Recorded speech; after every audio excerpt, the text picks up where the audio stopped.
Am I audible? Can you see the Yes, sir. screen? Yes, sir. Okay, right. Good evening, everyone. This is our day 4 of 7 days answer writing bootcamp. And in the last 3 days, we have covered. In the first day, we have understood the mindset of examiner. On the second day, we have learned how to write a impactful introduction, how to create that impression by our introduction. On the day 3, we have covered, the last class, we have covered how to make a perfect body, how to focus on body structure, and all those things. It is more about content and presentation. Now it is day 4. Now we have to conclude what we have mentioned in our body. What we have to conclude. Conclusion should be crisp, should be short, it should be concise, and we will learn how to make a conclusion, apt conclusion, as well as how to provide a way forward. Right, way forward and conclusion. We will see in today's class. If you haven't watched the previous classes, just go and watch them. Okay, let us start with our class today's session. Day 4, we have a powerful conclusion and a how to write a way forward. We have a theme that we have to leave the examiner with an impression that lasts even after they have turned the page. Means if you are having a good conclusion, even after turning the page, that examiner is having that lasting impression from the previous question. Means you have to create that lasting impression. First impression has been created by the introduction. We have seen that example of Poos Ki Raat. Poos Ki Raat that has been written by Shruti Sharma ma'am in the agriculture GS3 paper regarding the technological intervention.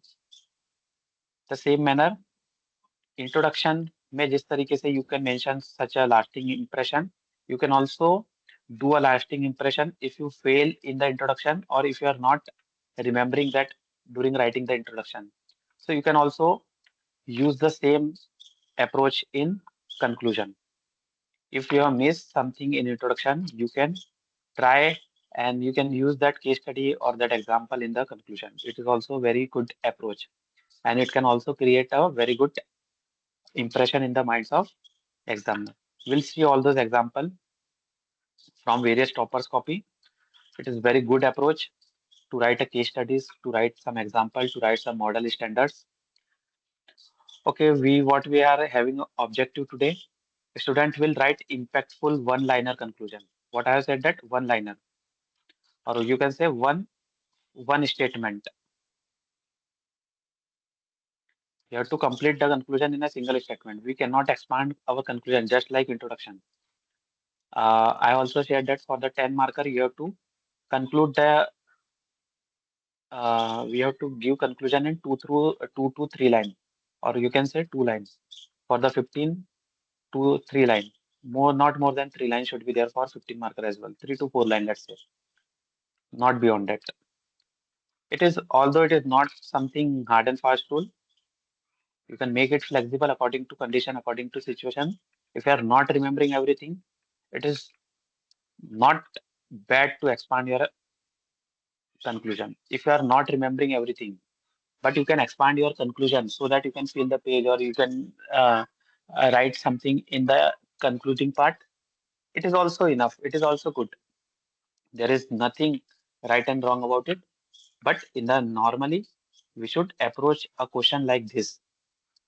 For a 10 marker, how many? 2 to 3 lines. For a 50 marker, 3 to 4 lines. Then we have to blend summary with optimism plus way forward in a single sentence because we have to cover in single sentence. Although you can also go for a 2 sentence conclusion, but we don't have such time to write so much lengthy thing in the examination. So what we have to do, we have to use the example of and, comma, so that we can write all this thing in a single sentence. For example, we have to blend summary, optimism, and way forward in a single statement. Also, we can go with the constitutional values, ethics, and realism naturally. What is constitutional values, ethics, realism? That will be understood in the coming session. And answer with precision and maturity. We have to and answer with the precision and maturity. We don't have to give immaturity and open-ended conclusion. Open-ended conclusion. After reading the conclusion, the examiner should understand that okay, the student has ended the question. You should not bring something new, you know, out of the box, out of syllabus, or out of that subject domain. If you bring that new element, various, matlab, a sudden spark, or you can say a new element, it can create something negative impression in the mind of examiner. You should just try to make the summary. You have to provide some optimism and way forward if possible. Let us see why short conclusion works. Because examiner read hundreds of answers. Of course, they don't need long sermons. They need clarity and closure. Already they have, sorry, he or she has studied. He has read all the content. तो क्या करना है? Clarity होनी चाहिए, closure होना चाहिए. बड़े बड़े बोल बच्चे जो सरमन से, it should not be there in the conclusion. A single line that captures your understanding and positivity plus action. It is more memorable than a four-line paragraph. A single statement is more memorable than a four-line paragraph. One perfect sentence can seal the answer in a examiner's memory. Again, one perfect sentence. एक perfect sentence can seal the examiner in a seal the answer in the examiner's memory. तो आपको क्या करना है? वो perfect sentence की तरफ पे जाना है. Although perfect is illusion, perfect कुछ नहीं होता है, but आपकी कोशिश होनी चाहिए कि that should be somewhat towards the ideal. Let us see one sentence formula क्या है? Summary हो सकती है plus optimism plus actionable way forward. Or simply what is the issue, what must be done, and why it matters. Let us see the one line conclusion. Social theme या society वाला theme. Let us see. Gender inequality is not a women's issue, it is a human issue. Again, question है gender equality is not a women issue, it is a human issue. Okay. इसके अंदर क्या बोल रहा है? Women का issue नहीं है, it is a human issue है. तो इसका कंक्लूजन क्या हो सकता है? To gender equality demand mindset change and empowerment ensuring every citizen contribute equally to the India social formation. ठीक है, तो टू जेंडर इक्वालिटी, इक्वालिटी यहाँ पे बता दिया व्हाट इज द इशू. फिर उसके साथ में माइंडसेट चेंज वाला बता दिया what must be done. Mindset change and empowerment होना चाहिए. और इससे क्या होगा? सोशल ट्रांसफॉर्मेशन हो गया. व्हाई? बट ये आपको अभी अभी यहाँ पे दिख रहा है, तो इसके लिए आप व्हाट वाई कर रहे हो. वहां पे आपके पास में इतना सोचने का समय नहीं रहेगा कि what why all those thing. But आपको ये जो पैटर्न है, यू शुड लर्न कि भाई हमें क्या क्या करना है. We have to do this so that we can ensure a transformation. देखो किस किस तरीके से आपको नेविगेट करना है. आपने इशू लिख दिया, we have to do this so that we can have this. We have to do this. Issue लिख दिया. A, B, C. What is? We have A is there and we have to do B so that we can achieve C. A, B, C. इस तरीके की approach A, B, C you can follow in the real life, real examination. We have issue of A, we have to do B so that we can achieve C. True gender equality demand mindset change and empowerment, ensuring every citizen contribute equally to the India's social transformation. Are you getting Anjali? थोड़ा सा हम Yes, sir. आपको लग रहा होगा कि it is mechanical. वो mechanical क्योंकि अपन जानबूझ के अपने जानबूझ के दैट नॉर्मल जो फ्रेमवर्क होता है उसे मैं मैकेनिकल बनाने की कोशिश किया है. लेकिन इट इज नॉट मैकेनिकल. जब आप सीख जाओगे, दो चार बार आप प्रैक्टिस करोगे, you will write more than 10-20 question अगर आप लिख लोगे तो इट वुड बी इजी कि आप किस तरीके से जो ये चीज है उसको आप आगे बढ़ा सको, है ना. मतलब किस तरीके से अच्छे conclusion you can write. Let us see the another one, governance theme से उठा लेते हैं। Civil services reform are essential for good governance. Very easy question, very simple question, but अब ऐसे क्वेश्चन आ गए तो इसके अंदर क्या किस तरीके से हम कर सकते हैं। सिविल सर्विसेज रिफॉर्म, ओके, सभी को पता है, are essential for good governance. Okay, सभी को पता है, सेकंड ईआरसी ने भी यही बात बोली थी। तो ये तो ऑब्वियस ही बात है, इसको रिफॉर्म करेंगे तभी तो गुड गवर्नेंस आएगी, बिकॉज गवर्नेंस का पिलर क्या है, civil services are the backbone of governance. अब कंक्लूजन क्या है, civil services reform must align efficiency with ethics to deliver transparent citizen centric governance. ठीक है, थोड़ा सा और भी बेहतरीन क्रिस्प एलिमेंट आ गया यहाँ पे। सिविल सर्विस रिफॉर्म में क्या करना है हमें, we have to do this, we have to bring efficiency with the ethics so that we can deliver a citizen centric governance. Again, A, B, C. What we have to do, we have to do civil service reform, so और किस तरीके से, by meeting efficiency with ethics so that we can achieve a citizen centric governance. A, B, C. ये A, B, C आपको थोड़ा सा अभी लग रहा है स्ट्रक्चर, लेकिन स्ट्रक्चर के रूप में मत देखो उसको, आप जस्ट एक प्रॉब्लम और उसका सॉल्यूशन और उस पर इम्पैक्ट क्या हो रहा है ये देखना है। What is that, problem, solution और उसका इम्पैक्ट, इस तरीके से आपको ध्यान रखते हुए आगे बढ़ना है। इंटरनेशनल रिलेशन का थीम देख लेते हैं। Ajay, are you getting? Yes, sir. Okay, let us see India का act east policy has strengthen regional diplomacy. India का act east policy, act east मतलब क्या हो रहा है, ईस्ट की तरफ हम एक्ट कर रहे हैं। ईस्ट बोले तो Myanmar, Thailand, all those countries, they have strengthen our regional diplomacy. हमारी रीजनल डिप्लोमेसी, रीजनल बोले तो सार्क, सॉरी, आशियन वाली डिप्लोमेसी को they have strengthen our ASEAN diplomacy. Okay, let us see, by deepening economic and strategic ties, Act Asia reflect India's vision of a peaceful, prosperous and cooperative Indo-Pacific। ठीक है, अब ये थोड़ा सा आपको यहाँ पे बाय डीपनिंग, ये बी पहले आ गया, ए आपको बाद में मिल रहा है, बट नंदलेस आप समझ रहे हो what is the thing. Act east reflect by providing economic and strategic ties, Act East can reflect a positive vision for a Indo-Pacific। तो ये आप क्या कर रहे हो, in a single sentence you are trying to compress all the thing, जितना ज्यादा आप डायमेंशन ला सकते हो, you are trying to put all those thing in a single sentence, which is a very good approach।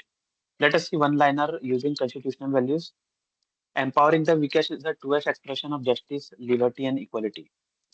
ये देखो, ये एक कैसा रहता है, एक जो किलर थिंग रहती है ना, किलर एक ही बार में उसने एक सेंटेंस बोला एंड, और वो एक सेंटेंस में ही सबको सरपास कर दिया। तो वैसे आपको ये एक सेंटेंस मिलेगी, अ single sentence, empowering the weakest is the truest expression of justice, liberty and equality. अगर आप इतनी बात ही कर रहे हो जस्टिस लिबर्टी की, तो just empower the weakest and it would be a greatest and truest expression that you are doing something in it. तो ये इस तरीके से किलर तरीके से you can also make that conclusion very apt. इसके अंदर क्या यूज किया है, यहाँ पे यूज किया है इन्होंने कॉन्स्टिट्यूशनल वैल्यूज, तीनों के अंदर आपको कॉन्स्टिट्यूशनल वैल्यूज के देखने को मिलेगा। Sustainable progress must balance right with responsibilities, the essence of democracy. Very good, ये भी बहुत ही बढ़िया आपको देखने को मिल रहा है।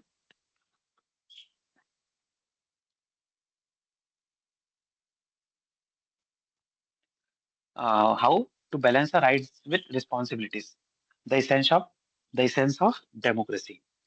आ गया समझ में, कितना इजी तरीके से यहाँ पे इन्होंने जो है बहुत ही अच्छा कंक्लूजन हमें दे दिया है। Next is India's destiny lies in translating freedom into fraternity and policy into purpose. Okay, अब मोदी जी कैसे देते हैं, सबका साथ सबका विकास, तो यहाँ पे भी इन्होंने क्या दे दिया, फ्रीडम इनटू फ्रेटर्निटी।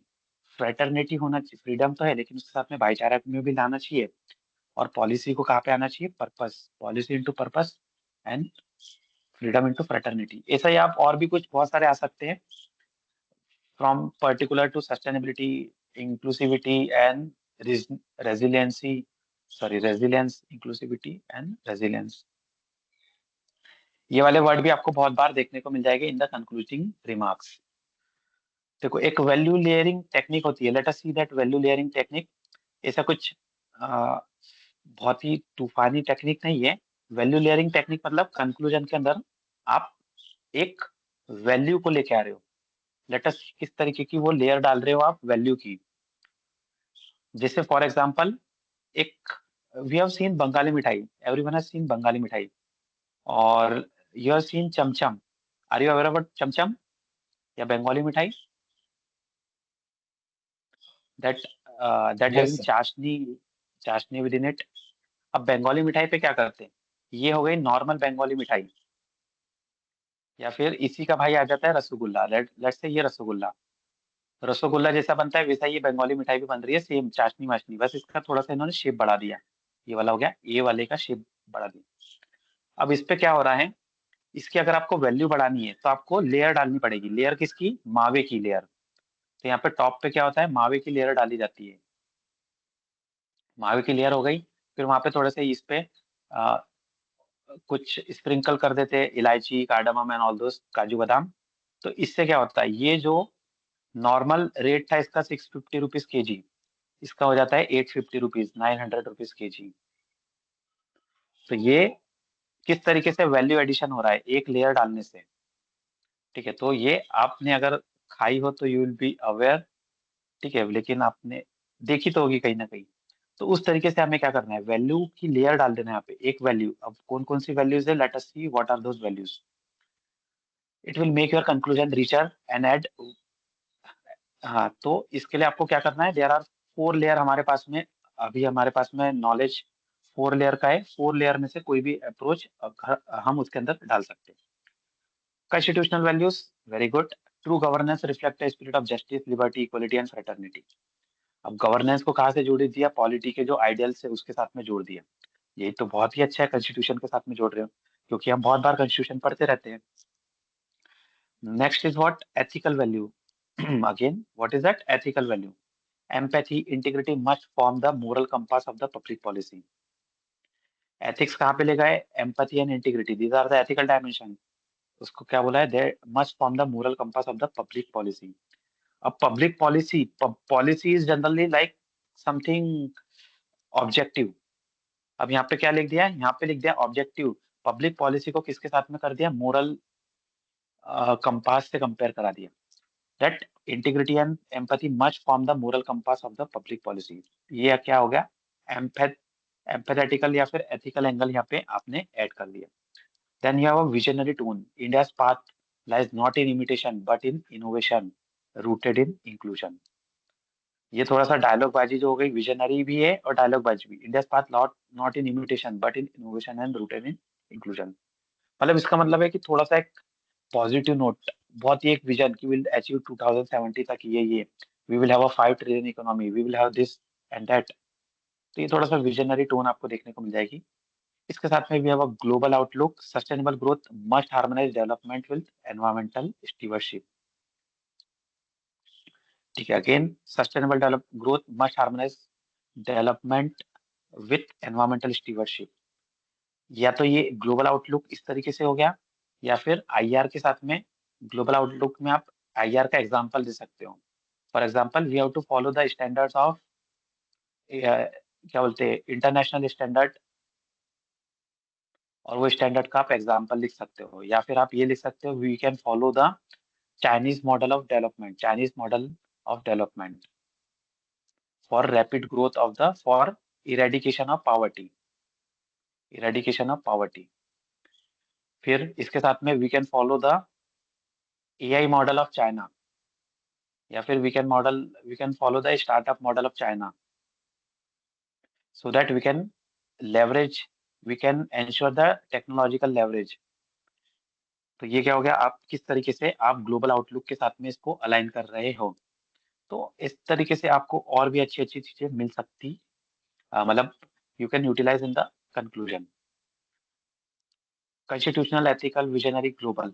इसके साथ में देखो एक और चीज हो सकती है, that is case study base. Case study base क्या होता है, फॉर एग्जांपल जैसे आ गया सोसाइटी का क्वेश्चन, या आ गया गवर्नेंस, सेल्फ हेल्प ग्रुप का क्वेश्चन लेट्स से। तो आप लिख सकते हो for example, how the Kudumbashree model has transform the lives of 45 lakhs women in Kerala Kudum Shri.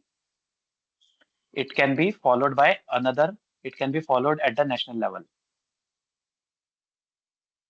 as well, right? या फिर आप लिख सकते हैं to ensure the empowerment of women, we can follow the Kudumshi model that has been adopted by Kerala and it is transformed the political, economical and social well-being of the women.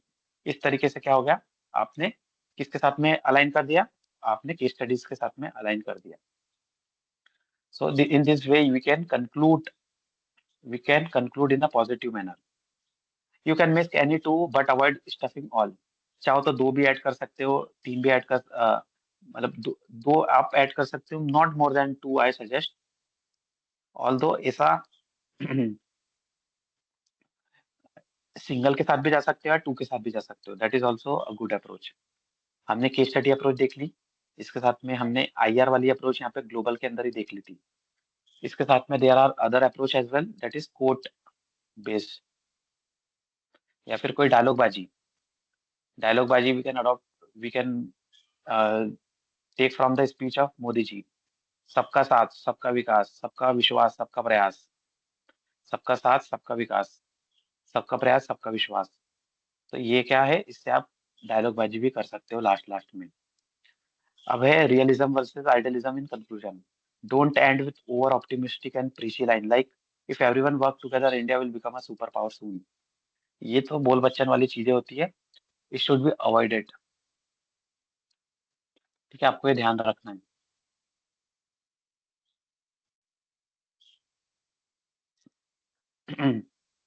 Then instead write something grounded yet inspiring. India's strength lies in balancing aspiration with accountability. क्या करना है, India की strength lies in balancing aspiration with accountability. तो इस तरीके से थोड़ा सा ज्यादा ही हमें ओवर ऑप्टिमिस्टिक नहीं होना है. एक इंस्पायरेशन और ग्राउंडेड चीजें आपको यहाँ पे देखने को मतलब दिखनी चाहिए आपके आंसर्स के अंदर. Are you getting, are you getting Ajay, Anjali? Yes, sir. Yes, sir. चलो ठीक है ना, आपसे भी पूछे गए, थोड़ा सा टास्क देख लेते हैं. Right 3 conclusion each on 50 word. 50 तो ज्यादा हो गया, 50 नहीं 20 word, let's say 20 word max for this theme. जो अभी हमने ऊपर देखी ना, उसी पे आप किस तरीके से और कंक्लूजन कर सकते हो, ये आपको टास्क करना है घर पे जाके. Gender equality is not a women issue, it is a human issue. चलो अभी करते टास्क. बताओ. Gender equality is not a women issue, it is a human issue.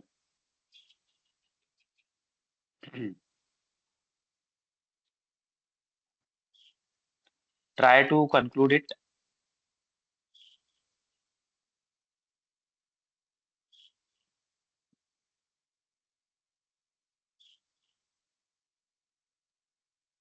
सोचो अजय, सोचो Anjali. Gender equality is not a women issue, it is a human issue. आपने पूरा intro लिख दिया, बॉडी लिख दी, वे फॉरवर्ड लिख दिया. लेट अस सी कंक्लूजन किसे कर रहे हो आप.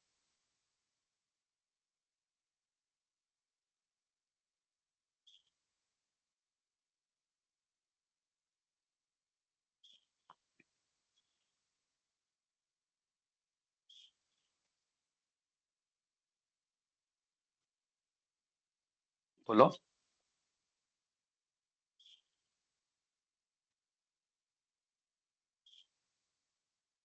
चलो इसको देख लेते हैं, एक तरीका अपन देखते हैं. तरीका नहीं, एक लेट अस सी अभी बनाते. जेंडर इक्वलिटी ये हो गया ए. इसको क्या करना है, बी. बी के थ्रू हमें इसको बढ़ाना है. Gender equality can be ensured या फिर promoted by empowerment, by attitudinal change and social norm change. अभी जो याद आ रहा है उसके हिसाब से, by changing the social norm and attitude and social norm so that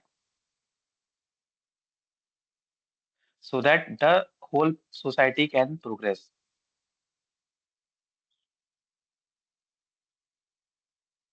ठीक है, देखो इस तरीके से अपन कहीं ना कहीं ए बी सी, ए पता चल गया, बी पता चल गया और ये सी आपको पता चल गया.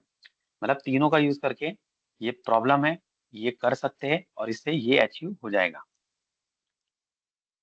लिख सकते हैं ऐसा? बताइए Anjali, is it good? Yes sir.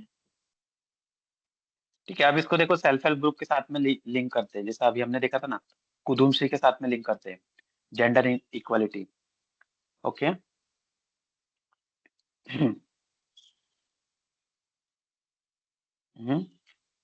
Conclusion के अंदर है ना, for example self help group like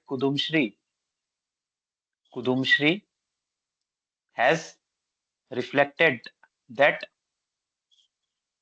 gender equality has a wider impact on the societal growth and progress, societal growth and development। समझ में आ रहा है? ह्यूमन इश्यूज की बात कर दी, ह्यूमन इश्यूज मतलब सोसाइटी की बात हो गई, या फिर आप चाहो तो इसको ह्यूमन इश्यूज भी लिख सकते हो। सेल्फ हेल्प ग्रुप लाइक कुदुमश्री, तो आपने क्या कर दिया, कुदुमश्री के साथ में थोड़ा सा वैल्यू एडिशन कर दिया है। ठीक है, there is nothing good and bad approach, but यह एक तरीके से हो गया। तीसरा लेटर सी इंटरनेशनल अप्रोच या कॉन्स्टिट्यूशनल अप्रोच लेते हैं, constitutional. For example right to equality, gender equality में तो राइट टू इक्वालिटी आ रहा ही है, तो gender equality aligns with the ideal of right to equality before law, right to equality, and it ensures life, it ensures dignified it ensures right to dignified या फिर right to dignity as mentioned in the article 21 as well। समझ में आ रहा है किस तरीके से हमने उसको राइट टू इक्वालिटी और राइट टू डिग्निटी आर्टिकल 21 के साथ में अलाइन कर दिया। Although it is not a perfect one, but चलेगा, परफेक्शन तो कुछ होता ही नहीं है। बट हमने क्या करा, तीन मॉडल एक तरीके से देख लिया। लेट अस सी चौथा मॉडल, फोर्थ अप्रोच, आईआर वाला, आईआर। ठीक है, आईआर में आप देखोगे विमेन की पोजीशन कहाँ पे आपको सबसे अच्छी देखने को मिल रही है, फिनलैंड, ऑस्ट्रेलिया, और क्या हो सकता है, फिनलैंड, ऑस्ट्रेलिया, और कहाँ पे विमेन की पोजीशन बहुत अच्छी, यूएई, चलो सॉरी यूएसए, और ठीक है, तो हमें तो इतना नहीं पता है ना, हमें पता है फिनलैंड और दो तीन पता है, लेट्स से। या फिर इटली का ले लो, इटली का वो जो हमारे पास में है ना, मेलोनी, हमारे पास नहीं मतलब वो वहाँ के लीडर है, तो ओके, इंटरनेशनल एग्जाम्पल्स। ओके, या फिर लिख सकते हैं gender equality we can learn from, we can learn from international examples like Finland and Australia,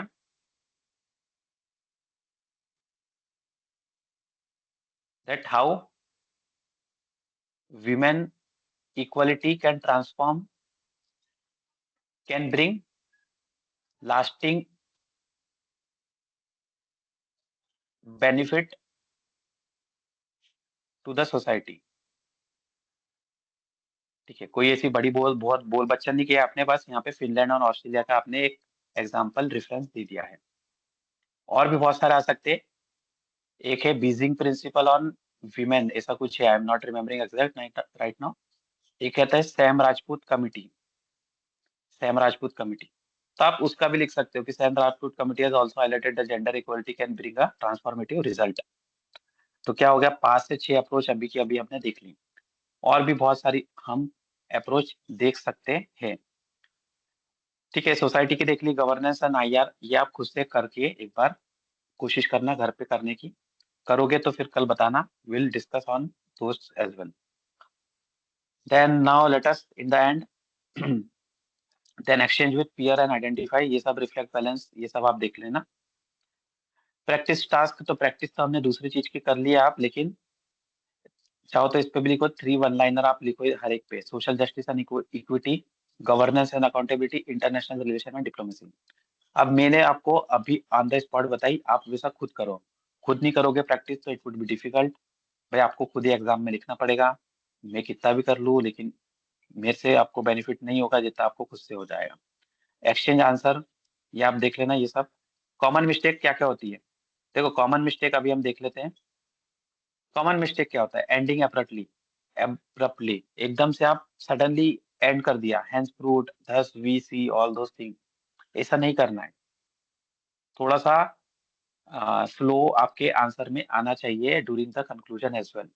writing idealistic fluff with no realism, कि भाई इंडिया तो सुपर पावर बन जाएगा, अमेरिका को पछाड़ देगा, चाइना को पटक दे देगा, all those nonsense should be avoided.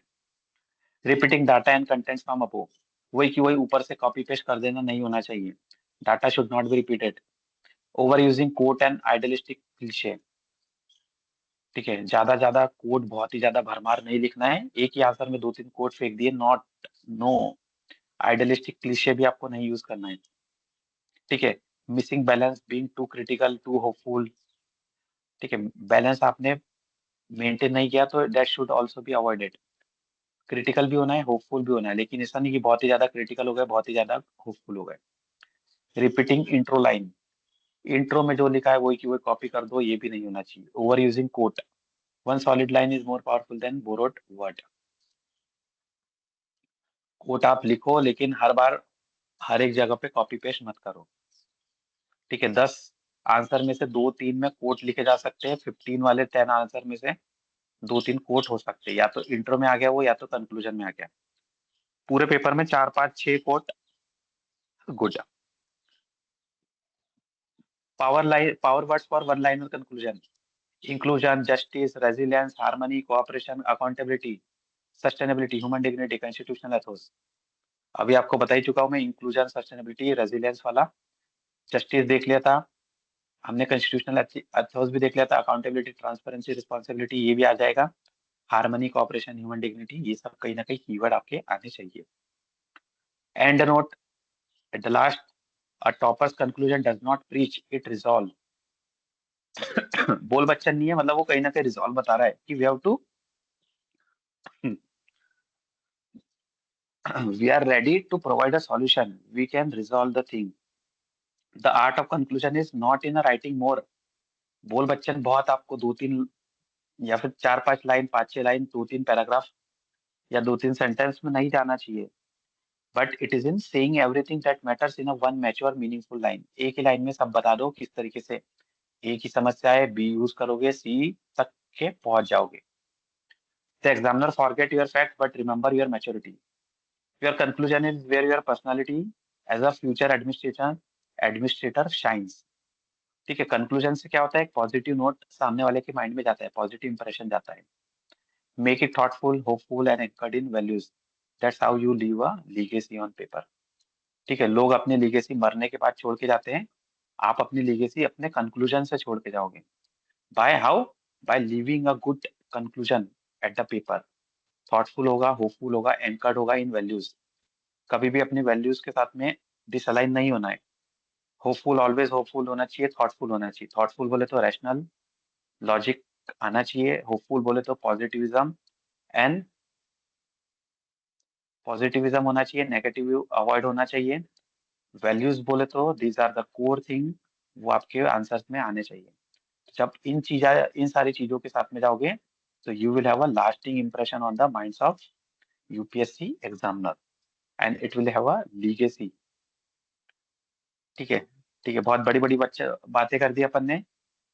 अब let us see some toppers copy, किस तरीके से उन्होंने लिखा है।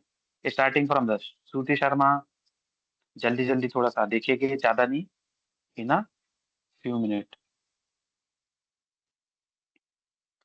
Okay, just wait.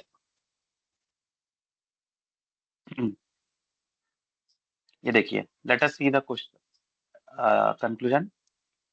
A stakeholder based solution should be offered helping nature and tribal interest in mind for sustainable development. A stakeholder based solution should be to offered keeping nature and tribal interest in mind. अब tribal interest and mind ये सब ए है, और solution क्या है, B है, और इससे अचीव क्या होगा, सस्टेनेबल डेवलपमेंट हमें अचीव होगा। वर्ड आ गया सस्टेनेबल डेवलपमेंट, वेरी गुड। दूसरा वर्ड आ गया stakeholder based solution, it is also very good. और ए वाली प्रॉब्लम भी यहाँ पे बता दी है।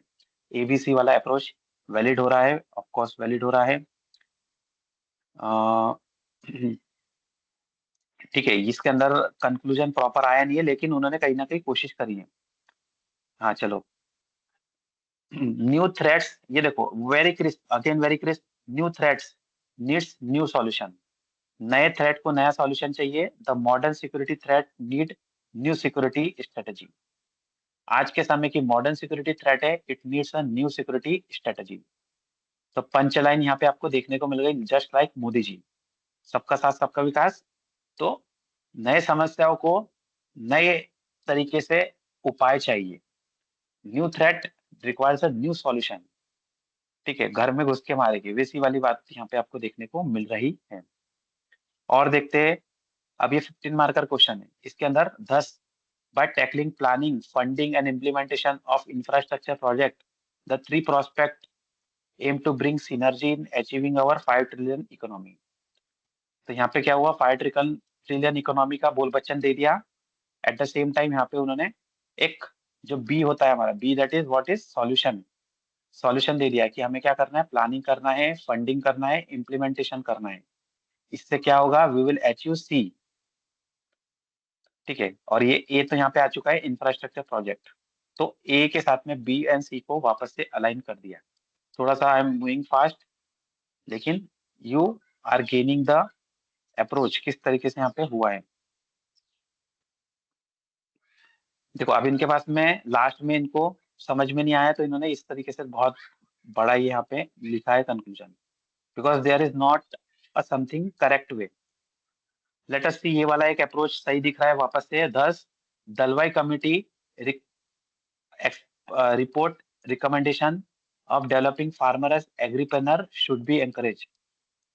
फार्मर को क्या बनाना है, हमें एग्रीप्रेन्योर बनाना है। तो ये पंचलाइन कुछ दे दिया इन्होंने, और यहाँ पे रिपोर्ट का यूज कर लिया। इसको आप कहीं ना कहीं केस स्टडी वाले से समझ सकते हो, केस स्टडी या एग्जाम्पल वाले से। तो उन्होंने केस स्टडी, एग्जाम्पल या फिर कमिटी का यूज करके she has provided a new perspective to the conclusion.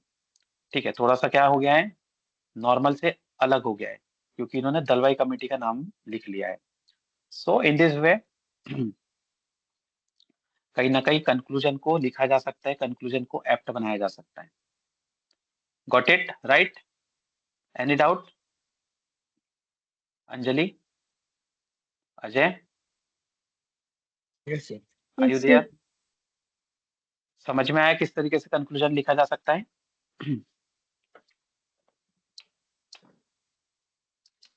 आया समझ में?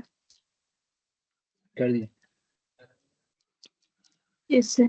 थोड़ा सा हैवी ऐसा लग रहा है मेरे को, हैवी हो गया है session. I will upload it, आप वापस से रिविजिट कर सकते हो, और आपको घर पे प्रैक्टिस करनी है। 3-4 जो अप्रोच बताइए आपको, 4 लेयर 5 लेयर वाली अप्रोच, तो that can be use by you, you have to practice all those thing. और उससे आपका, आई कैन गारंटी, अगर आप ऐसे 5-6 भी प्रैक्टिस करोगे तो आपको बहुत ज्यादा कॉन्फिडेंस आ जाएगा to write a good conclusion. Okay Anjali, end करें क्लास को आज की? Okay, sir. Okay Ajay?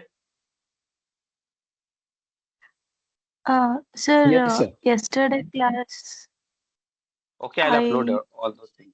Okay okay, no issues. okay. Okay, thank you. Thank you, sir. Thank you everyone.